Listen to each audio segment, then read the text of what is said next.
Human Sexual Rights and Family Values Bill, what we all call the LGBTQ, bill, has had one of the most turbulent legislative journeys in Ghana's parliamentary history. I mean, we can talk about, when it was introduced in 2021, passed in 2024, lapsed without presidential assent, and now back on the table with President Mahama reportedly ready to sign it, because we heard that from Speaker Bagbin, as one of Ghana's most senior voices of faith.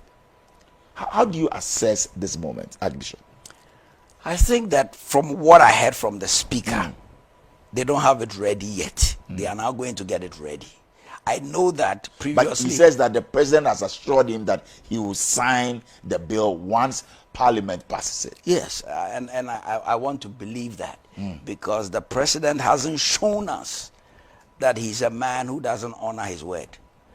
Because a lot of the promises he gave before he came to power last year, we see him fulfilling it. So I believe that once they go ahead and they do their bit, I'm sure the president will assent to that bill. Does that let you feel fulfilled that at least something is being done? Because for years, Ghana's church community has championed this legislation. Yes, the church community hasn't cooled down on it. Oh, you haven't? Oh, no, we are still waiting, and we are trusting the word of the speaker and the president that once it's done, the president will assent to it. Is this a victory that the church was praying for? And walk us into it, maybe into the future. What happens the morning the president signs it? Oh, I mean, we will just congratulate him for signing it. The issue about it is that these are moral values that we want our children to have. There are some who argue that the church in Ghana has enormous influence over the electorate, and that politicians will use their association with prominent pastors and bishops to gain votes, but then quietly ignore the church's moral agenda once in power. Is that a sense that you're getting? Is the church being used? And if so, whose fault is it? Over the years, then? I think that with what is happening now, we can't say that now. Okay. Until the bill has been passed. Will you say that in the past years? You see, until the bill has been repassed. But I'm saying that the bill was... Let me finish.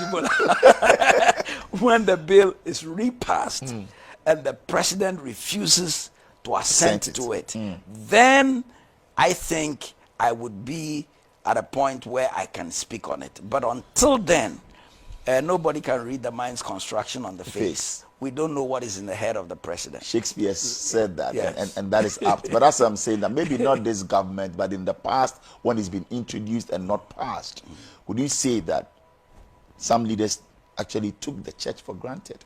It was not passed. It was not passed. Yes. And I think that based on that, the church and Ghanaians punished the previous government. And so I think... So you believe that the LGBTQ issues were part? Yeah. Oh, you believe strongly that that is why the MPP lost? I believe so. Why do you say such? Because if Ghana is said to be a Christian nation, majority of Ghanaians are Christians, and if Christians even the Muslims are saying that, look, we don't want this, and then the law is passed and the president is hesitant, or it goes to court, it has all kinds of it's dribbled around. Yeah. Yes, so I believe that it's one of the reasons why. Yes. Also, some will talk about international pressure, and they will say that is why many leaders don't have, or even if they do, they don't want to give it that political power or will. International pressure from Western governments, I mean, foreign donors, we all know, global human rights organizations, they've cited as one of the reasons why previous administrations hesitated to sign this bill. And we know Ghana receives a lot of aid, foreign aid and developmental support. How do you counsel Ghana's leaders in the face of all of this to handle the tension between external economic pressure and also internal moral conviction? I think that with the LGBTQ, issue, anti-LGBT. I think one of the countries that would have put a lot of pressure on us would have been the United States of America. And then here comes President Trump, and he says that to him, there are two sexes in the world, male and female. So, for our political leaders, I want to say that the country, because when Kamala Harris was here, she really emphasized that. Now it's not like that. So we don't have that to lose. Secondly, whatever it is, every country has the right to determine what the morals in their country is like. There's an Eastern country, Eastern European country, that says that they don't believe in more than two sexes. Now, and that's a very powerful Eastern European country. So why can't Ghanaians? And at times I wonder that when they say the pressure, why are they not putting the same pressure they put on Ghana or Africa in the Middle East or in other places? It's because they think that we can easily bow under pressure. And so our political leaders, I want to say that they should stand up as men. Like, they would say should have, in quote, balls. Yes. I know there are young people, obviously, in your church who sit in your pews. They come to you every Sunday, weekly meetings and all of that. And they are wrestling deeply with questions of identity, sexuality, and faith. Some are afraid, some are confused, they don't even want to come out. With such people, what will you say to them? I mean, they listen to you. If they are with you directly, what would you say to that young person? I will tell them that, look, it's a passing phase. The reality is that God made them male and female. And so it's a passing phase. When we were kids, there were times we would dress in female clothes. And the fact that you are dressing in female clothes doesn't make you, if you are a guy, doesn't make you a woman. And the fact that you are a girl and you are wearing male clothes doesn't make you a man.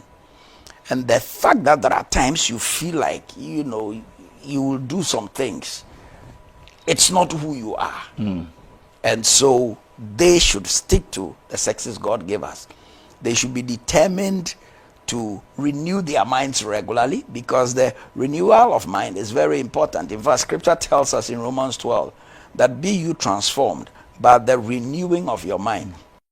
That word transformed is that same word metamorphosed. Be you metamorphosed. And it describes the butterfly. The butterfly goes through stages, from the egg stage to the larva stage to the pupa stage, and then it becomes a butterfly. So when you are going through those stages, you might be experiencing something, because I haven't been a butterfly before. But I know that there's a story of a man who saw a butterfly breaking out from the pupa stage into the butterfly stage, and felt it was struggling too much, so he took a penknife and tried to cut it out and killed it. In the same way, when you are going through those phases of life, yes, you must go through it, because in the end it will produce somebody. But Bishop, perfect analogy. But some will also say, do we have the support system to help some of these younger ones who are confused? They are out there, they want to know a lot about life, and then there's nobody, there's no support system, maybe apart from the churches, the mosque, but in the community, who is there? And now we come in with the bill that is prescribing prison sentences for same-sex conduct and for those who promote or advocate LGBTQ rights. Are we not pushing this in a country where even people say, well, our prisons are already overcrowded? Shouldn't there be other measures rather than incarceration? Maybe the church. I think majorly is the promotion that the law comes seriously against. Correct. Yes, it's the promotion. But why do you want to promote this here? Same sex. Yes, why don't you promote the values that will make our people become better people, more productive, be able to generate jobs, become entrepreneurs? Why do you want to promote same sex when there are so many things we have to deal with? We have a lot of our systems are not in place. A lot of our structures are crying out. Why don't you promote something? Recently, I was privileged to be the guest speaker for the road safety, whatever. Right. And they said I should come and pray for the drivers. And I was telling them that, look, if you finish praying for safety on the roads and you drive 140 kilometers on a road meant for 80 kilometers per hour, your prayer is useless. Why do we waste our time wanting to promote LGBTQ? What is it? What advantage is it going to bring us? So maybe we should start teaching values in school properly. Yes. Will you subscribe to yes, that? yes. I have written a book on good manners and etiquette, which has been accepted by the Ghana Education Service. Right. Yes. Maybe with that, we didn't find the need to promote the bill or something, or enforce. So for me, instead of promoting LGBTQ, let's promote things that will make us go forward. So I like the bill. Oh, you like the bill? Yes, 100. Yes, I like the bill. You see, we should have the values. We are Ghanaians. Okay. We have values. Why do we have to go and import something? And if my father didn't sleep with my mother, I wouldn't have been produced. So why do we try and change what God has already done?